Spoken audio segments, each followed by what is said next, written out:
Hello everyone, Darren here, and on today's episode of WoTC Academy, we will be looking at how to play the TVP 5051. This tank, because of its difficult tank line and unique playstyle, is often considered a tank for experienced players, and for this reason should not be pursued by newer players. But for those of you that like a challenge, this is the line for you.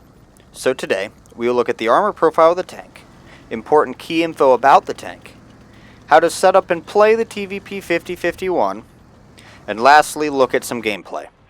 So let's get started. Now the armor of the 5051 is pretty weak, with 65mm being the majority of the strongest armor on the hull at the front and only 150mm being the thickest on the turret. Miracle bounces may happen, but expect for rounds to penetrate. As you can see here, the top, sides, and rear are pretty thinly armored. This means that artillery and high alpha damage tanks such as the FV-215B-183 will not hesitate to focus you. Now, because of your size, it will be easier for enemy tanks to hit you more so than it would be for them to be shooting at a bat chat.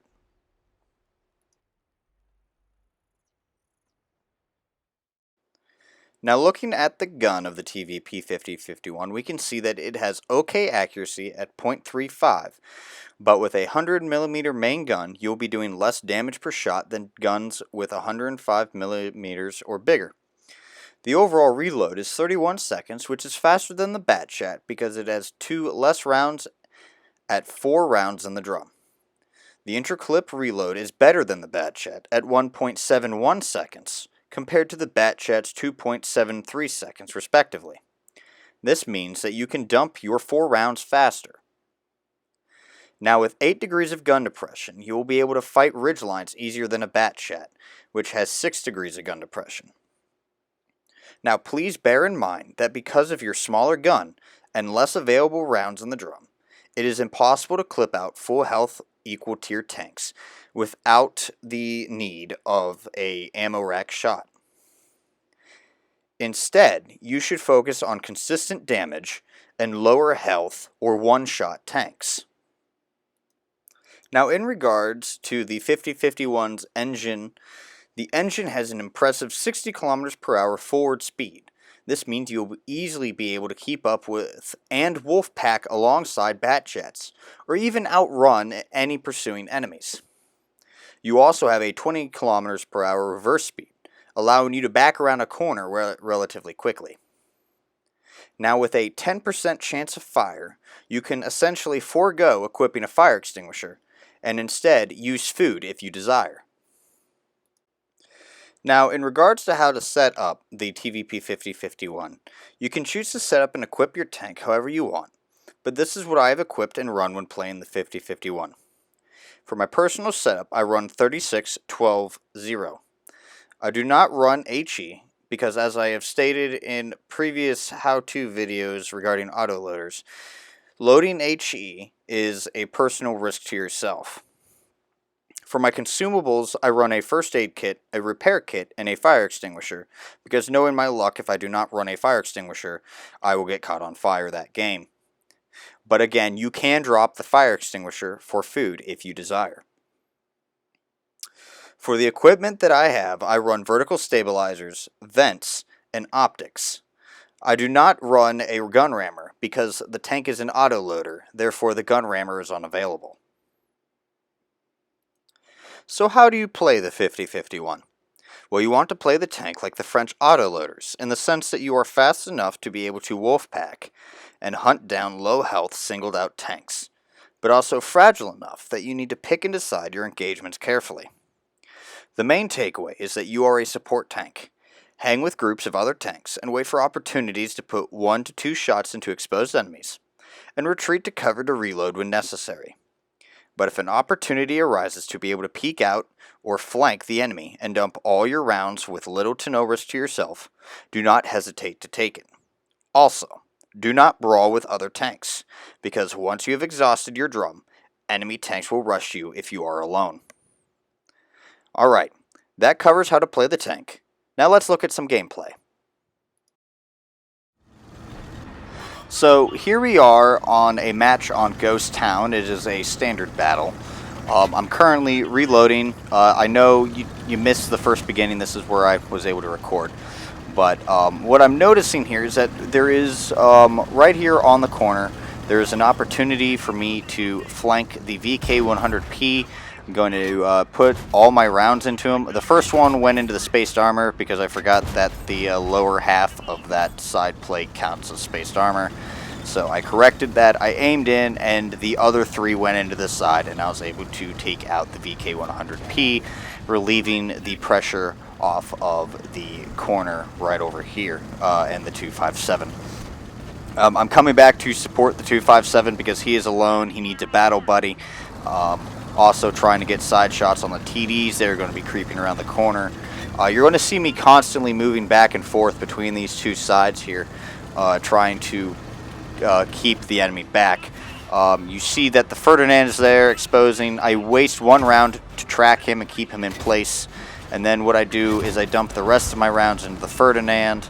I let my teammates know that I am reloading, and while I'm taking that time to reload, I'm going to come back to the 257, and I'm going to help him and provide a presence to the enemy team, and let them know that I'm here. I'm still reloading in this case, but the Conqueror has peeked out. Unfortunately, I was unable to have any rounds to shoot at him with. I'm loaded. I see the Ferdinand is still there, but I'm not going to go anywhere because he's coming around the other side. I'm going to aim up, fire, kill the Ferdinand because he wasn't aiming at me. The other VK100 is over there. He's in cover. I notice that the 215B rolls out. I shoot him. I catch him on fire, and the fire helps me be able to take out the 215B. I let the end of the team know that I'm reloading again, and I'm going to follow the 257 because I notice the only support I have is a light tank, and the enemy team is pushing up on us from the south. So I need to push along with the team to prevent myself from being singled out. I notice the Conqueror is shooting into my team's flank. I'm not loaded, but I do rush him anyway because I know I'd be loaded soon. I'm just auto-aiming on there, and one of my rounds bounced. But with help from the team and my remaining rounds, we were able to take care of the Conqueror. I was loading. I was unable to put shots into the arty, but I did let the team know that it was the arty was there. Teammates take out the arty. Now I'm just kind of buying time and trying to get any spots on our flank there. Obviously I get none. I notice the VK100 is by himself, and I see a flanking opportunity. So I'm going to roll around here on his rear, and I'm going to just empty as many rounds as I can into the VK100 until he notices me or decides to deal with me, or just he gets destroyed. In that case, he gets destroyed. I've got 2 rounds left. At this point, I'm debating whether or not I should load a full clip or not. I decide that I'm going to load a full clip because it's better to just have those 4 rounds, and a 25, 26 second reload is fast enough for me to be able to make a decision and go. The 5120s is busy being occupied by the team, but I'm not loaded, so I'm not going to charge him, and I also don't know how many rounds he has or if he is reloading. So instead, I'm going to buy more time for my reload and flank around. I see the E75 is occupied with a different tank, so I put 2 of my rounds into him, and then I put my remaining rounds into the 120, but I don't want to take a risk of him putting rounds into me, or selfishly my teammates killing him. So I just go for the ram kill. In that case, luckily I get the kill there. I'm reloading. I continuously let my team know that I'm reloading. I mentioned this before, that telling your team that you are reloading is important communication there. At this point, we are hunting down the last remaining tank here. I'm at 7 kills right now. I have 6,000 almost 6,900 damage right now, at least, and I'm going to try and rush the T49 to try and get that 8th kill. The T49 here is using the buildings for cover, but what the mistake he made was straightening out, and it allowed me to secure the kill. And there's my last little salute there.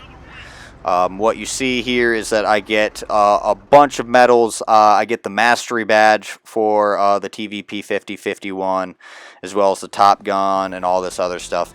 But overall, it was a very, very good game in the TVP 5051.